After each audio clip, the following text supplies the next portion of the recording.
이제 도커가 나오기 전에 서버 가상화라는 기술이 있긴 했었어요. 그때 뭐 이제 VM웨어 있고 그 젠이 아마 AWS에서 쓰는 기술이겠죠. 아, 그래요? EC2? 그쪽에서 예전에 썼던 걸로 알아요. 네. IaaS? 이아스요?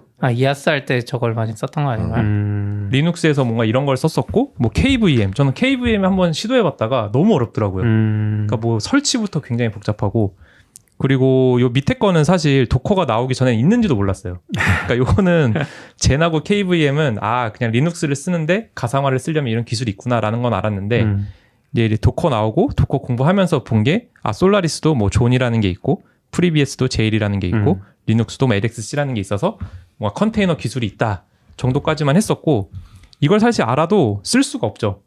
왜냐면 너무 어렵고 구글이나 뭐 AWS 정도 되지 않으면은 거의 쓰기 어려운 그런 기술이었던 것 같아요. 낙교님이 그 44비치에 연잭을 쓰신 게 있잖아요. 뭐 한 땀 한 땀 네임스페이스에 한 땀 한 땀 해서 도커를 구현하는 거, 맞아요. 네임스페이스 격리하고 뭐 CH 루트 하고 이런 식으로 이걸 누가 해?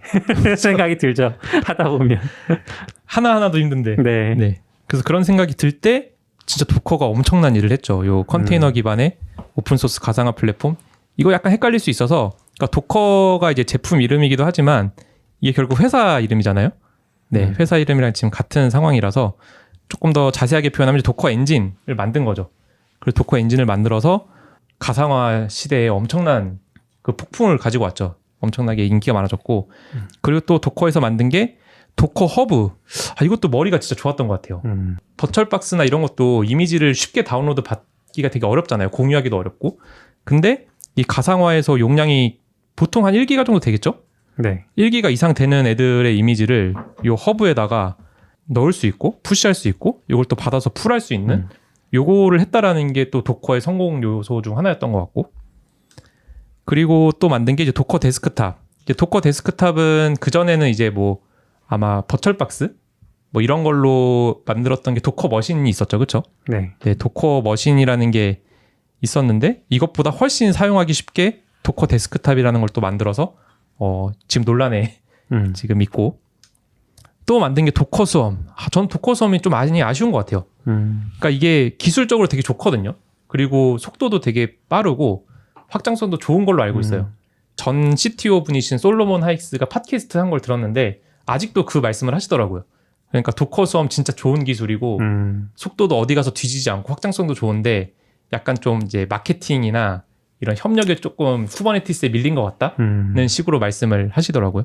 근데 도커 수험을 내놓긴 했지만 이거 뭐 아시겠지만 거의 뭐 쿠버네티스에 거의 밀린 현재 상황이고 허브에 이제 프라이빗 저장소랑 수험 이런 거를 좀 쓰기 쉽게 하기 위해서 만든 게 이제 도커 엔터프라이즈라는 것도 내놨어요. 요거는 딱 들어도 이제 도커가 이제 오픈소스 회사인데 요걸로 돈을 벌겠구나라는 걸 알 수 있는 그런 부분이었는데 제가 볼 때 여기서 또 도커가 좀 실수한 것 같은 거는 도커의 특징인데 도커는 뭔가 클라우드를 차라리 만들었으면 뭐 예를 들어 넥스트.js 뭐 버셀처럼 만들었으면은 그래도 좀 편하게 쓰는 사람이 있었을 것 같은데 이거를 설치형으로 하는 거예요. 그러니까 AWS에도 설치할 수 있고 뭐 구글 클라우드에도 설치할 수 있고 애저에도 설치할 수 있고 뭔가 독립적으로 제공하는 게 아니라 설치하는 팩을 제공을 하는 그래서 AWS 위에다가 뭔가 설치를 하면 거기 도커 엔터프라이즈가 설치가 되고 그게 도커 데스크탑이랑 막 연동이 막 잘 돼서 클릭 한 번으로 배포도 되고 막 이런 건데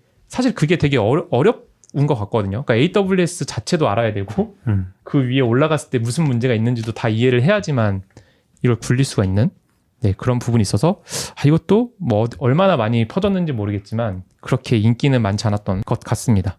도커 컴포즈는 언급도 안 해주나요? 그거는 뭐 그냥 클라이언트 좋은 클라이언트가 있다. 도커 컴포즈도 있죠. 과연 그러면은 이런 것들 얼마나 많이 쓸까라고 해서 좀 찾아보니까 작년도쯤에 도커에서 발표한 게 있더라고요. 그러니까 토탈 전체 도커브에서 받은 게 1,300억 풀을 받았다라고 하고 이거는 지난달이거든요. 한 달 동안 받은 게 80억 풀이고 지금 도커 리파지토리에 있는 게 600만 개 그리고 유저 수 500만 그리고 도커 데스크탑 인스톨이 240만 해서 사실 뭐 사용이나 이런 발전으로 보면 진짜 엄청나죠. 근데 이거 80억 풀이면 한 비용 어느 정도 나갈 것 같으세요? 80억 풀을 한 달 동안 한다.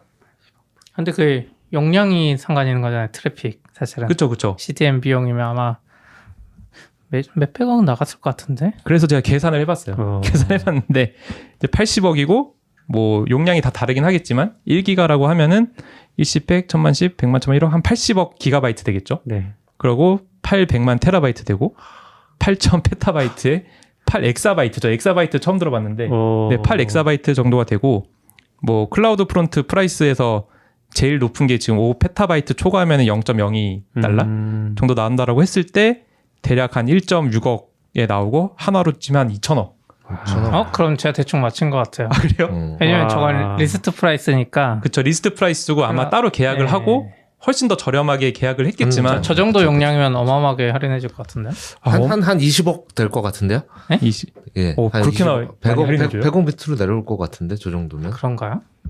솔직히 저 가격에 CDN 쓰는 사람 없잖아요. 그쵸. 이제 네. 뭐 CDN은 뭐 아카마이나 이런 데도 막 깎아주고 하니까. 그럴게요. 소수점 밑에 0이 하나밖에 없는데. 네. 지금 그래도 사실 0 하나만 더 붙으면 200억 되는 거잖아요. 20억이라는 건 사실 월 20억이면 쉽지 않은 지출이긴 하죠. 그렇죠. 그래서 그래서 레이트 리밋하고 하는 거 아니에요? 정말 힘들었겠구나. 수익은 없고 매달 사용자 늘어나고 돈은 또 계속 나가고 이렇게 힘들었겠구나라는 걸 좀 이해를 할 수가 있었습니다. 아까 많이 투자받은 게 별로 많이 같지 않네요. 맞아요. 아니요. 근데 미국이니까 월 20억은 제 생각엔 인건비보다는 적었을 것 같다는 생각은 들어요. 저 CDN비는. 미국이잖아요. 또 워낙 비싼 인재들이라 인건비랑 저 정도 CDN 비용이 막 회사를 막 휘청거리게 할 정도는 아니었을 것 같다는 생각은 좀 들긴 하네요. 근데 왜 이렇게 제안을 했을까?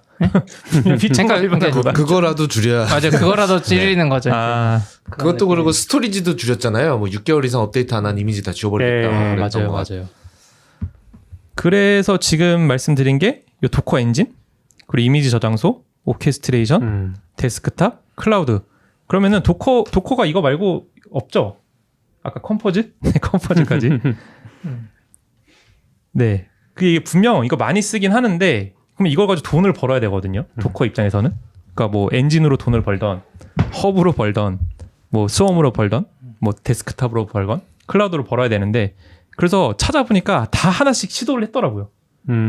도커 엔진으로 돈 벌려고 했던 거 혹시 기억나시나요? 뭐가 있죠? 엔진으로요? 네. 이게 2017년에 갑자기 도커 엔터프라이즈 에디션이랑 나왔어요. 저런 거 있었는데. 네. 그래서 아닌데.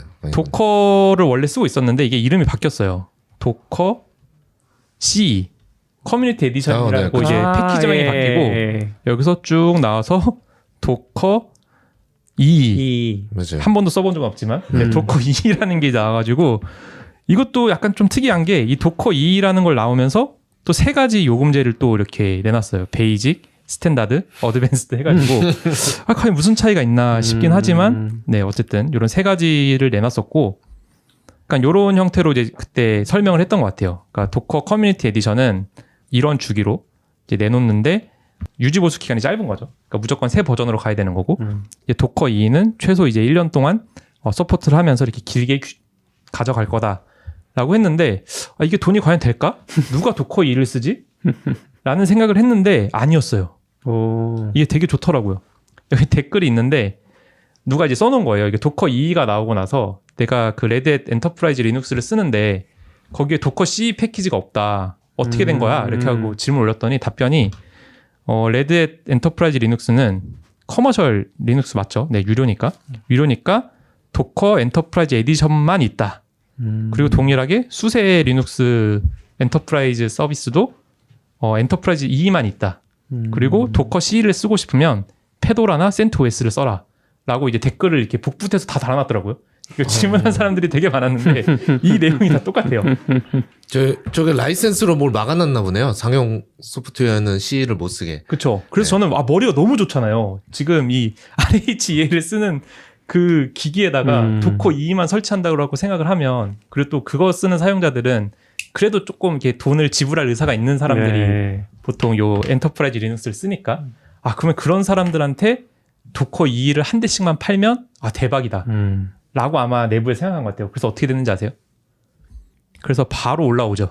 어떻게 하면 도커 CE를 엔터프라이즈에 설치할 수 있나요라고 해서 똑같이 써놨어요. 여기 설명을 보니까 지금 도커를 설치 못한다 그런다. 그리고 17.03부터는 only 이만 있고 CE는 없다라고 해서 누가 질문 올렸어요. 그랬더니 또 바로 답변 달려요. 이게 약간 좀 오픈소스에 어쩔 수 없는 부분인 것 같은데 뭐 레드의 계열이니까 다 염 패키지맨이 쓰겠어. 염 패키지에다가 요 리폴 추가를 해요. CentOS용 리폴 추가하고 이렇게 한 다음에 설치하세요라고 해서 사람들이 그러니까 그런 게 있는 것 같아요. 그러니까 이 일을 하면 엔터프라이즈 에디션을 쓸까라는 생각이 들게 해야 되는데 왜 이거 써야 되지? C 설치 못하나? 약간 이런 식으로 자꾸 가게 되는. 그래서 이게 이제 얼마나 많이 퍼졌는지는 모르겠지만 아마 많은 곳에서 그래도 도커 커뮤니티 에디션을 쓰지 않았을까라는 생각이 들고 아마 이때부터 비즈니스 모델을 좀 잘못 간 게 아닐까라는 생각도 좀 들었습니다. 그리고 더 큰 문제는 요 도커가 이런 식으로 생겼잖아요. 도커 데몬이라는 게 있고 사실 저희는 이제 클라이언트로 접속하고 얘가 뭔가 이제 또 도커 컨테이너를 띄우는 식인데 이 방식이 또 비난을 엄청 많이 받았어요. 뭔가 데몬이 죽으면은 컨테이너가 모두 죽어버리고 그리고 보안적으로도 무조건 루트로 띄워야 되고 그런 부분이 되게 안 좋아서 이게 굉장히 많은 데서 비난을 이제 받았죠. 이거 뭔가 방식이 잘못됐다. 뭔가 이 데몬 방식이 별로다. 얘기가 나오면서 아마 첫 시도였던 것 같은데 이제 CoreOS라고 요 도커 나오면서 비슷한 시기에 지금 이제 K8S의 엣지디 만드는 회사죠.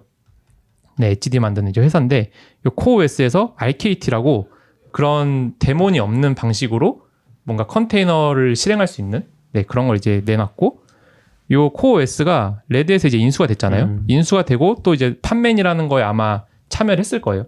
그래서 지금 이제 검색해 보시면 도커의 대안으로 나오고 있는 이제 판맨, 요것도 이제 데몬이 없는 방식이고 이런 식으로 이제 새로운 걸 자꾸 만들고 또 크라이오라고 이제 쿠버네티스에서 주로 사용하는 이제 도커 대신에 사용하는 엔진인데 그것도 뭐 레드햇, 뭐 인텔, 수세, 뭐 IBM 해가지고 온갖 회사들이 다 참여해서 마치 이 도커 제품을 반대하는 느낌의 이런 좀 안 좋은 더 분위기로 갔던 것 같습니다. 그래서 도커 엔진 자체가 저희는 뭐 도커 엔진 물론 쓰긴 하지만 자꾸 이런 안 좋은 소식이 많이 들리는 그런 게 좀 있었고 또 도커 허브 이건 초창기 프라이스 모델인데 지금은 이제 프로만 쓰셔도 그 프라이빗 저장소를 언리미트하게 할 수 있는데 초창기엔 이렇게 했었나 봐요.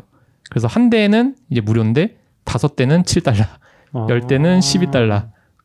100개 만약에 프라이빗을 하고 싶으면은 월 $100를 내야 되는 요 요금제로 했던 것 같아요. 처음에 했을 때 당연히 반응이 안 좋았겠죠. 그래서 요것도 아마 이제 도커 허브로 이제 돈을 벌어야 되니까 그 시도를 했던 것 같고. 근데 이거가 망한 이유가 뭘까? 저는 이것도 되게 아이러니한 게 이 도커 허브 사실 되게 중요하잖아요. 네. 왜냐면은 저희가 만든 소스 코드를 퍼블릭으로 올릴 수가 없으니까. 그래서 이걸 돈을 내고 쓰지 않을까라고 생각을 하는데 이 도커에서 무료 도커형 레지스트리를 그냥 공개를 해요.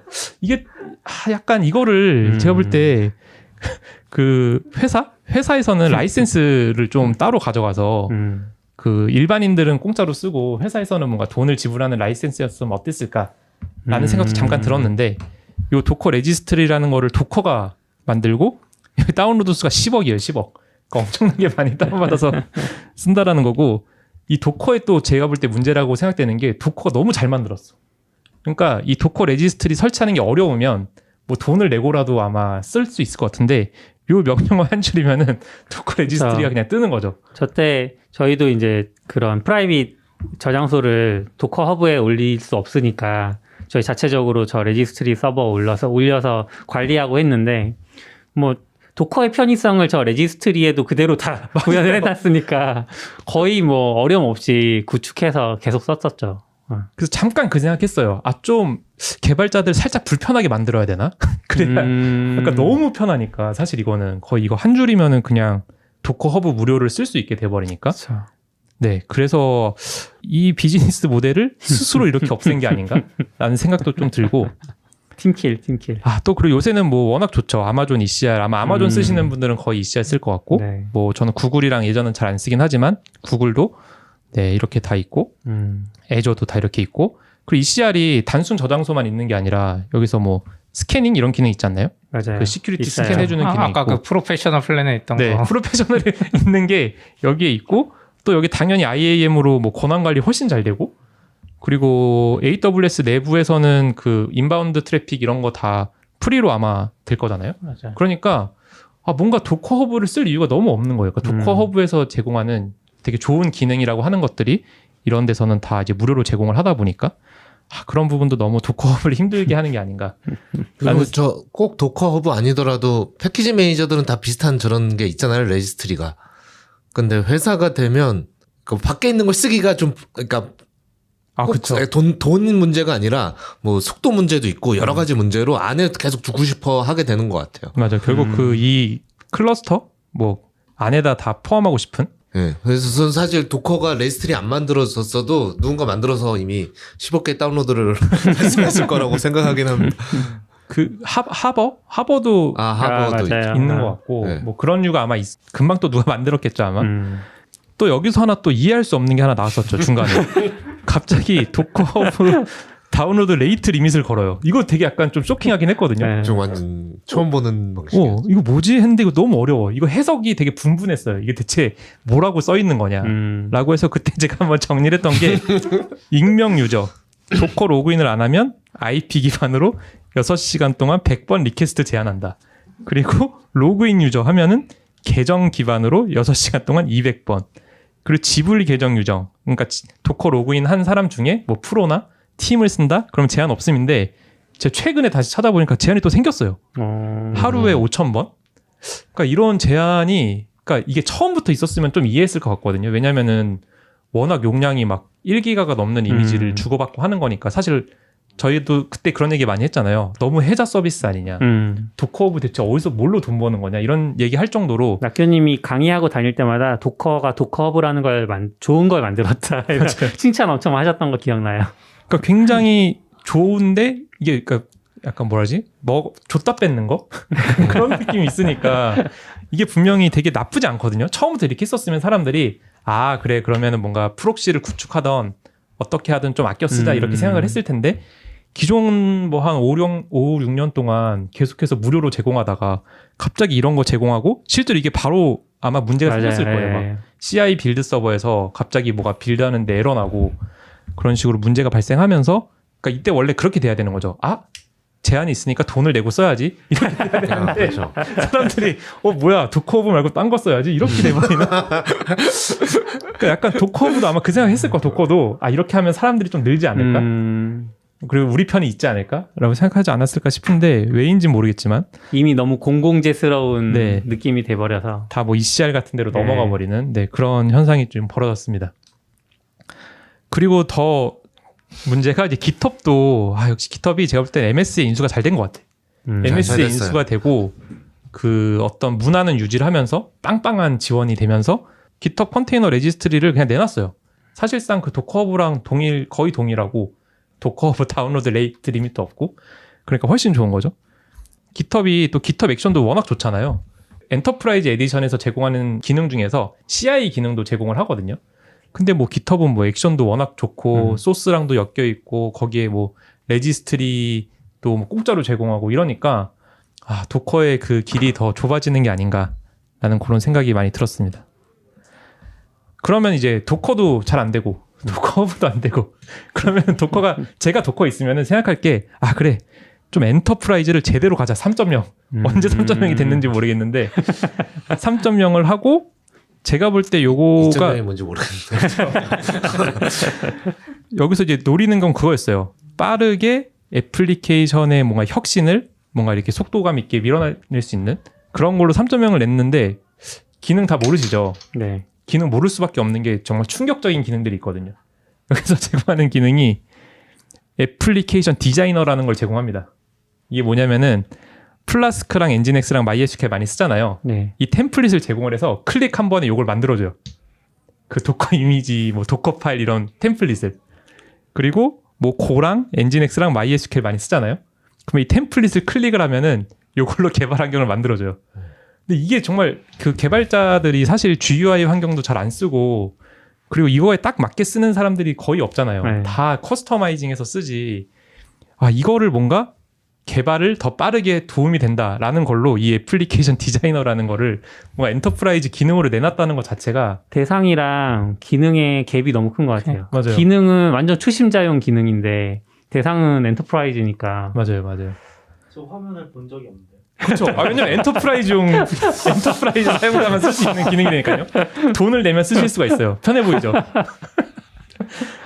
리액트 스프링. 그럼 뷰 쓰면 어떡할 거야? 하여튼 잘 모르겠지만 이런 것들을 갑자기 템플릿 기능 이런 것들을 이제 엔터프라이즈 기능으로 내놓았고 또 이제 이제 도커에서도 쿠버네티스 돌아가요. 그래서 DKS라는 것도 만들어요. 처음 봤어요.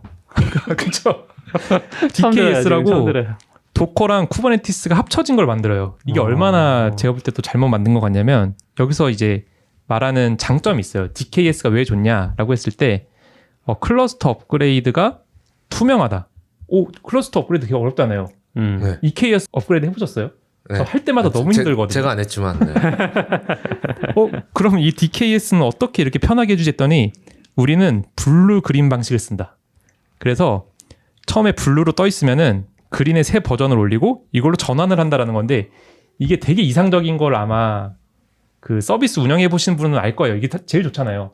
그러니까 EKS 버전 1.20 쓰다가 EKS 1.21 버전 띄우고 거기에 팟을 다 옮기면은 너무 깔끔한데 이게 막 시큐리티 그룹이랑 뭐 각종 정책들 MyAM 이런 게 섞여가지고 사실 그렇게 블루 그린으로 클러스터 업그레이드 하는 게 되게 편하진 않거든요. 되게 제약도 많고.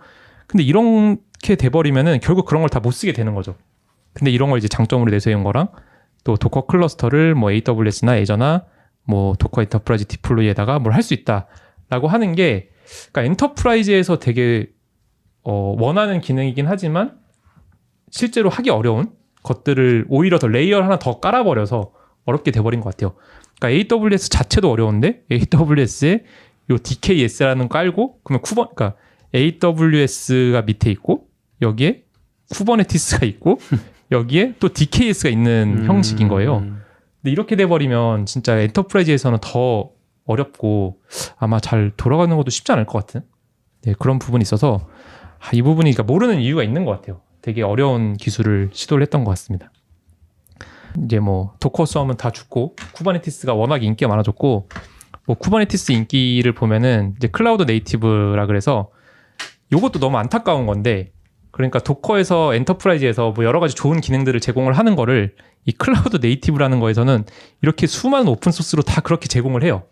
그러니까 도커 엔터프라이즈에서 유료로 좋은 기능이 있다라고 하는 거를 클라우드 네이티브에서는 오픈 소스로 이런 기능이 있으니 조합해서 쓰세요라고 하니까 더 설 자리가 없어지는 그런 이제 안타까운 문제가 있고 이쯤에 아까 여러 가지 했죠. 이제 도커 엔진 했고 도커 허브 했고 도커 수험까지 갔어요. 그럼 이제 뭘 해야 될까? 아마 도커 내부에서 그래 데스크탑 한번 유료화 해보자 라고 생각했던 게 정말 저는 이런 정책이 나올 수가 있나? 이게 뭐냐면 도커 데스크탑을 강제 업데이트하는 정책이에요. 이전 버전 사용 불가. 이거 뭐지? 이게 뭐냐면은 도커 새 버전 나오면 이렇게 뜨거든요. 업데이트 레디 투 인스톨에서 3.3.0부터 이게 떴어요. 3.3.0부터 뜨는데 생뚱맞게 스킵 디스 버전 프로라는 게 있어서 이 버튼이 안 눌려요. 이 버튼이 프로가 아니면 안 눌리고 무조건 인스톨하고 리스타트 해야 되는? 근데 또 그것도 아니야. 이거 X 누르면 또 다 끼긴 해요. 맞아. 그러니까 도커가 그 뭔가 배려를 하는 것 같지만 자꾸 심기를 이렇게 뭔가 왜 이러지라는 생각이 들게끔 하는 정책을 하는 거죠. 주죠. 네. 그래서 이거 갖고 사람들이 엄청나게 또 말이 많았어요. 트위터나 이런 데서 대체 이거 무슨 정책이냐. 그리고 아마 피드백을 많이 보냈겠죠. 이 제로미라는 분이 아까 제가 말씀드린 사진에서도 본 분인데 도커 초창기 멤버고 굉장히 핵심 멤버신 분이 하신 말이 있어요. 자, 생각을 해보세요. 도커 데스크탑 매일 쓰잖아요. 그리고 거기에 돈 낼 수 있지 않아요? 뭐 이런 대응이 이런 식이에요. 왜 거기다 돈을 못 내냐. 더 충격적인 거. 업데이트 투 프로 버튼에다 링크를 추가해야 된다. 무슨 링크냐면은 더미가 약간 멍청이 그런 뜻 아닌가요? 네. 약간 멍청이들을 위한 뭔가 이 비용 보고서를 PDF 링크를 걸어야 된다. 그러니까 사람들이 이걸 이해 못 한다라는 거죠. 돈이 왜 나가야 되는지. 그런 얘기를 했고 또 되게 위험한 발언 많이 하셨어요. 그러니까 이거는 독점이 아니다. 아무도 막지 않았다. 도커 데스크탑보다 더 좋고 싼 거를 만들라는 걸 아무도 막지 않았는데 왜 비난을 하느냐. 필요하면 만들어 쓰세요. 약간 이런 대응. 그래서 네 했군요. 그렇죠. 그리고 여기서 뭐 얘기도 해요. 뭐 모든 개발자 중에 그래도 하나 정도는 유료 프로그램 쓰지 않아요? 라고 하면서 그냥 내세요. 도커 데스크탑도 그냥 내세요. 다른 거랑 동일하게 내세요 하고 요 이모티콘 마음에 안 들죠? 이렇게 손 두 개 이렇게 하고 있는 이모티콘 하면서 약간 좀 좋지 않은 커뮤니케이션이 아니었나라는 좀 생각이 들고 그래서 그거에 대한 피드백을 많이 받고 3.4에서 드디어 바뀌었어요. 3.3 업데이트가 많이 혼란스러우셨죠? 하면서 스킵 버튼을 없앴습니다. 여기 아까 그 프로 버튼 있었던 거를 없애는 거를 3.4 버전으로 해요. 근데 또 웃긴 게 뭐냐면은 없앴잖아요. 근데 2주가 지나면 나타나요. 그러니까 2주가 지나면 나타나고 2주 내에 업데이트해라. 네. 하고 그러니까 헷갈릴 수 있으니까 하고 또 충격적인 게 X 버튼만 하면 잘 안 보이니까 스누즈라는 글자를 추가했어요. 그래서 이걸 누르시면 무시할 수 있습니다. 라는 거를 굳이 3.3에서 피드백을 받아서 고친 게 3.4 버전이 됐었고 또 제가 그래서 그럼 이거 아예 끌 수 없나? 하고 설정 가봤거든요. 설정 갔더니 요게 비활성화예요. 그러니까 이 오토매틱컬리 체크하잖아요. 업데이트 버전이 있는지 없는지. 저는 여태까지 소프트웨어에서 업데이트를 체크하는 버튼에다가 유료 기능을 넣은 거를 본 적이 없는 것 같은데. 심지어 팀인데요? 네, 이거는 프로도 아니에요. 팀에서밖에 못해.